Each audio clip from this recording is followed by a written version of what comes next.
So we're going to be talking a little bit about Rise of the Beast today and its effect it's going to have on older fans, generational effect, so to speak. I just wanted to chill with you guys a little while. Thank you for tuning in and listening to the Transformers Talk Raw podcast here on YouTube and Spotify. If you guys haven't heard, you can click all those great links in the description below. It's going to take you all kinds of cool things, including our Facebook group where you can come chat bots with us a while. Share your own channels or pages, whatever you like. We'll be real glad to see you guys there. You can also participate in our latest giveaway. And the entries are going to close real soon, I think this weekend. So you guys, if you haven't entered for that free Legacy Inferno shipped at my expense, head on over there to my latest short as of this recording. Follow those simple instructions and be sure to enter. Also, if you choose to support the channel, you get double the entries in all our giveaways here on the channel. But yeah, guys, a lot of folks are excited about Rise of the Beast, and I really want to be, and I'm a natural pessimist, as you guys who know me may know. I'm always a Debbie Downer type. I'm often criticized for being one of those Debbie Downers, always seeing the negative and everything, but I'm really trying not to be. I'm really trying to have my hopes up for this movie. I just can't, but I do. Well, I'm going to get into that stuff. Okay, so as an old school G1 fan, as a very strong Beast Wars fan, like many of us, Beast Wars did a remarkable job. They introduced a lot of new characters, and they managed to never disrespect the spirit of what came before them. They were vague enough to not do that, step on the toes of Sunbow or Marvel. They never delved in, too much into the origin of what causes a Transformer to be alive, for example. So they never went into Vector Sigma, not within Beast Wars. Maybe Beats Machines and stuff, but they never delved into that history of Primus, Vector Sigma. They would do some tongue-in-cheek references at times, but they always paid homage and tipped its hat to G1. So they were respectful of what came before it. But another thing is Beast Wars took place over 3 seasons. They introduced plenty of characters, but it took 3 seasons of that show to flesh out those characters and create appropriate characterization, to humanize them, so to speak.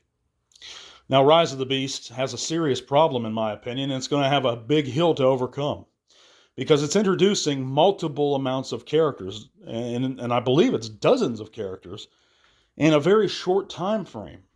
It's probably at the very least 24 characters it's introducing, or at least reacquainting us with, and it has 90 minutes, 2 hours at most to do it. And the Beast Wars took 3 seasons, as I said, to flesh out even a dozen characters. But now you're throwing in Unicron. You're trying to get older fans drawn in there. That's why you're pulling, things like Unicron in there. That's why Devastator was in the Bay films, because they're trying to draw in the older fans. But, at least that's one of the reasons why.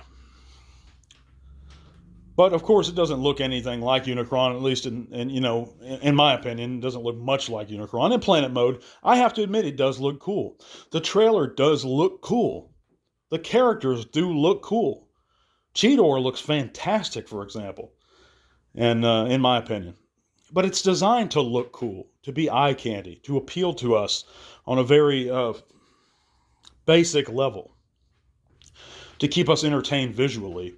But will it keep those who crave good storytelling entertained on an intellectual level? And that's the big question, guys. Is it possible for them to perform appropriate characterization in the time allotted? And I don't believe it is. It took the Lord of the Rings films, many films, to truly, formulate those full character arcs, get us familiarized with some of those guys, enough to where we cared about them. And that's the problem. If you don't flesh out these guys enough, we won't care about them. That was my problem with many of the Bay films, is they used the Autobots, for example, as more of a gimmick.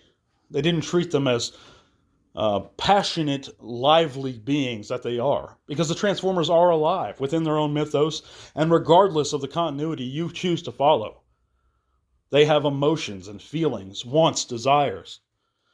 And I don't think they fully realized that, in essence, with the Bay films. They were so concerned about packaging something that looked pretty, putting in a box, slapping a sticker on it, sending it out there for the latest summer hit, and making that almighty dollar. And that's the thing is, to me, the greatest Transformers movie of all time, it didn't do well in the box office. It took time for it to develop a cult following. Of course, many today, thousands, believe that the 86 Transformer film is the greatest of all time, and I still believe that. And of course, we're hearing that it's confirmed that they're going to be doing another animated Transformer film.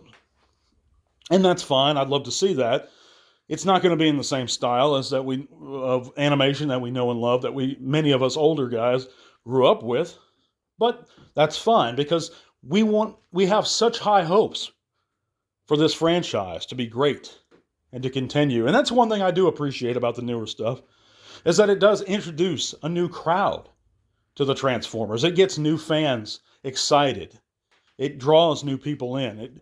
It creates hope for the next generation to also enjoy what we enjoy. For them to grow up what we grew up with. And for that, I am appreciative of Rise of the Beasts. I am appreciative of Bumblebee. I am appreciative of Earthspark. But get ready if you're an older fan and you appreciate that fine storytelling, that mythos that we know and love. Because it's not going to be that, guys, in my opinion. You know, it's not going to be... they've already altered the origin of the Transformers to such a great degree. You know, it started Vector Sigma, if you're a Sunbow fan. That's the supercomputer that gives the Transformers life. Of course, you need the code to access it, or the computer key, the key of Vector Sigma, to access it.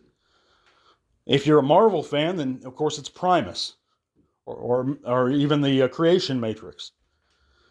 But of course, with Bay, he introduced the Spark, the Allspark, and they took a mixture of the individual essence of the Transformers life force, Spark, which is a term that was coined with Beast Wars, and Vector Sigma, and I believe interfused it into something portable.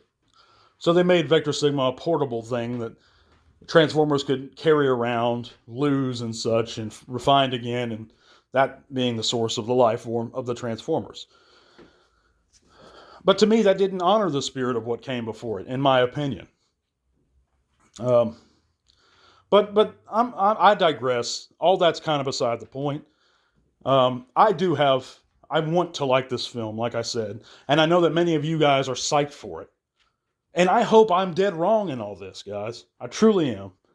I would love to hear what you guys think. Let me know in the comments below what you guys think of Rise of the Beasts. But yeah, I mean, I'm curious about it. I might give it a chance and go see it in theaters if I hear good reports about it first. But I'm not going to rush out there and if I hear nothing but bad things by everybody, you know, and force myself to watch it. I am curious about the new animated film. I believe will be coming out next year. But from what I've heard, they're strongly altering the origin of the Transformers. They're going off of that. I believe it's the Prime / maybe IDW mythos, where Optimus and Megatron were friends in the beginning.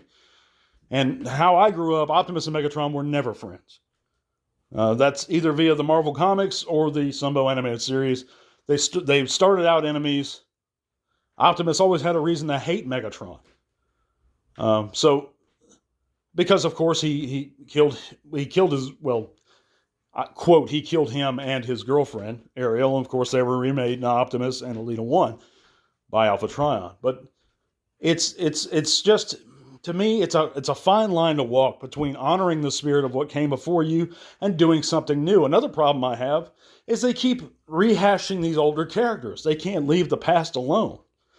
You know, at least Bumblebee did that. It gave us a couple new antagonist Decepticons. It didn't really flesh them out as characters too well, but at least they were trying. So I'll give that credit to Bumblebee. I'll give that credit to Transformers Animated. That gave us the characters that we know, but not really. They put a fresh spin on it. Nobody would argue with the animated Prowl is the G1 Prowl, for example. You know, so, I don't know. Let me know in the comments what you guys think. Is Rise of the Beast going to be awesome, or is it going to be a big flop? But thank you guys for listening. We're going to be back real soon.